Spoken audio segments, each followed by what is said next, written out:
Dear students, welcome to Gate Smashers. Data warehouse की series में आप सभी का स्वागत है। आज की इस वीडियो में हम लोग बात करने जा रहे हैं ETL वर्सेस ELT। देखो, डेटा वेयर हाउस में हमने ऑलरेडी ETL के बारे में पढ़ लिया है या आपने सुना भी होगा, अगर नहीं वो वीडियो देखी तो। एक्सट्रैक्ट, ट्रांसफॉर्मेशन एंड लोडिंग, ये बड़ा इंपॉर्टेंट, बड़ा ही पॉपुलर टॉपिक है कि कैसे डेटा को एक्सट्रैक्ट करना है मल्टीपल रिसोर्सेज से, उसको ट्रांसफॉर्म करना है और फिर उसको लोड करना है। लेकिन उसी के बाद अब रिसेंटली कुछ टाइम से एक और टेक्निक कह लो या एक और नेम बड़ा पॉपुलर हो रहा है, दैट इज ELT। अब आप बोलोगे सर पहले तो ETL था, अब ये ELT बन गया। ये एक्चुअल में कॉन्सेप्ट क्या है?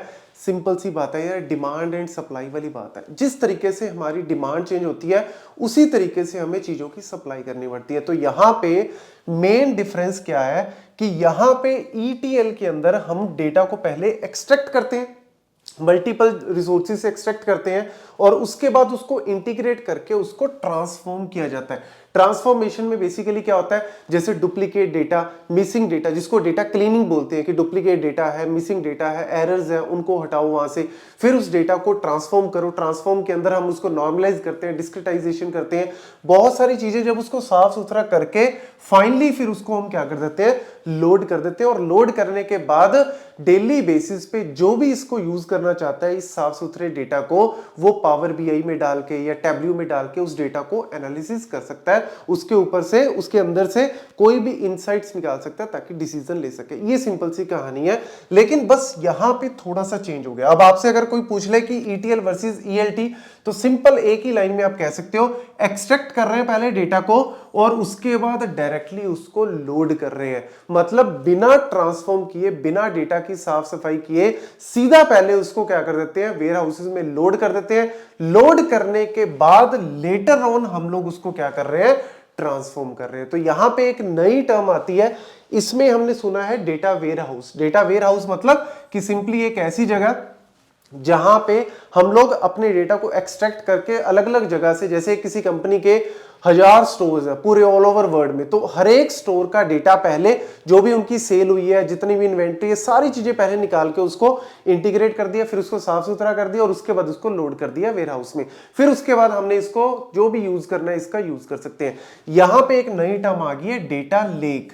डेटा लेक में हम लोग क्या कहते हैं कि भैया ट्रांसफॉर्मेशन गई बाद में, ट्रांसफॉर्मेशन हमने नहीं करना, हमें सीधा पहले उस रॉ डेटा को, उस अनस्ट्रक्चर्ड डेटा को पहले लोड कर देना। लोड करने के बाद लेटर ऑन हम लोग उसको क्या करेंगे, ट्रांसफॉर्म करेंगे। तो बेस्ड ऑन अवर रिक्वायरमेंट हम लोग इसको यूज करते हैं या फिर इसको यूज करते हैं। तो आपको अगर कोई पूछ ले तो किस केस में मेजरली यही यूज होता है, लेकिन आज के टाइम पे अब इसका भी यूज होना ज्यादा हो गया है, बिकॉज डेटा बहुत ज्यादा जनरेट हो रहा है। तो उसको अगर हम ट्रांसफॉर्म करने लग जाएंगे तो उसमें थोड़ा सा कहीं ना कहीं डिले आ जाता है। उस डिले को रोकने के लिए हम बोलते हैं कि पहले लोड कर दो फिर ट्रांसफॉर्म कर दो। इसके अलावा इसमें कुछ नहीं है। ये सारी कहानी, ये सारी थ्योरी इसी से रिलेटेड लिखी हुई है। तो परफॉर्म्ड बिफोर लोडिंग, जो हमारा ट्रांसफॉर्मेशन है वो पहले किया जाता है, यहाँ पे बाद में किया जाता है। यहाँ पे हम लोग प्रोसेस डेटा को, साफ सुथरे डेटा को लोड करते हैं। यहाँ पे हम लोग रॉ डेटा को डायरेक्टली, जो है वो अनस्ट्रक्चर्ड डेटा को डायरेक्टली लोड कर देते हैं। ऑब्वियसली फिर ये वाला हमारे पास जनरली स्ट्रक्चर्ड डेटा के लिए ज्यादा यूज होता है, ये अनस्ट्रक्चर्ड डेटा के लिए मेनली यूज होता है। और यहाँ पे अगर हम बात करें ETL टूल्स का, हम लोग यूज करते हैं क्योंकि ट्रांसफॉर्म करना है तो मुझे मल्टीपल टूल्स की जरूरत पड़ती है। जैसे इन्फॉर्मेटिका कंपनी है, उनके टूल्स है, या टैलेंट है, अपाचे, निफी, ये मल्टीपल टूल्स को यूज किया जाता है ताकि डेटा को पहले इंटीग्रेट किया जा सके, ट्रांसफॉर्म किया जा सकते, क्लीन किया जाए और फिर लोड किया जाए। यहां पे हमें इस तरीके के टूल्स की अभी जरूरत नहीं है। लोड कर देंगे डायरेक्टली, उसको इंटीग्रेट करके लोड कर दिया। जब ट्रांसफॉर्म करना है तो वहां पे हमें क्लाउड बेस्ड एनालिसिस। अब क्लाउड बेस्ड का एक्चुअल में यहां पे इंट्रोडक्शन क्यों हुआ, क्योंकि ह्यूज अमाउंट ऑफ डेटा हम लोग यहाँ पे लोड कर रहे हैं। हमने उसका कटाफटा किया ही नहीं। वही जैसे हमने ETL के केस में, अगर आपने वीडियो नहीं देखी होगी तो आपको पता होगा, वहां पे मैंने आलूओं वाला एग्जांपल दिया था कि आलू का, पोटैटोज का बड़ा वेयर हाउस होता है। तो मल्टीपल जो किसान है सारी जगह से आलू को लाके रखते हैं, उसके बाद उसको लोड करने से पहले क्या कर देते हैं, जो खराब हो गए, सड़े गले, उनको पहले अलग कर दिया जाता है, जो साफ सुथरे उनको अलग। तो ये जो चीजें है ना, उसकी वजह से कहीं ना कहीं मेरा साइज कम हो जाता है। लेकिन यहां यहां पे हम लोग कहते हैं कुछ नहीं भैया, जो आ रहे हैं, जितने आलू आ रहे हैं आने दो, सबको पहले लोड कर दो, बाद में उसको ट्रांसफॉर्म करेंगे। तो इस वजह से यहां पे ह्यूज एरिया आपको चाहिए, स्टोरेज चाहिए, जिसकी वजह से क्लाउड का यहां पे और बिग डेटा का इंट्रोडक्शन हुआ है। देन उसके बाद टूल्स के नेम आप जो है अगर कहीं पे आपसे पूछ रहे तो आप इसको यूज कर सकते हो, क्योंकि क्लाउड बेस्ड ही यहां पे काम होगा। तो बिग क्वेरी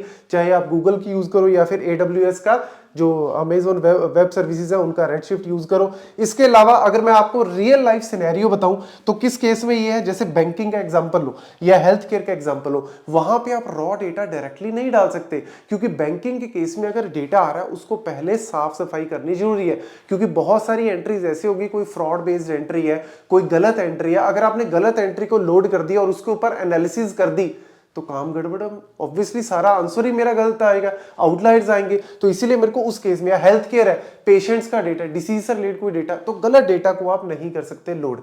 लेकिन यहां पे आपने जो है वो सिनेरियो कौन सा, जैसे IoT, स्मार्ट सिटीज है, बहुत सारे सेंसर्स लगा रखे हैं, डेटा कलेक्ट करते जा रहे हैं, तो यार उनको लेटर ऑन हम लोग ट्रांसफॉर्म कर लेंगे, पहले उनको लोड करते जाओ फटाफट से लेक्स के अंदर, मतलब डेटा लेक्स के अंदर लोड करते जाओ रॉ को, और लेटर ऑन उसके ऊपर एनालिसिस करके हम लोग जो है वो इनसाइट्स फाइंड आउट कर सकते हो। So based on just scenario आप ये तो यूज कर सकते हो या फिर ये यूज कर सकते हो। तो अगर आपको कहीं पे भी इंटरव्यू में पूछ ले, यूनिवर्सिटी एग्जाम में कहीं पे भी आपसे पूछ ले, आप इजीली डिफरेंशिएट अप कर सकते हो। Thank you.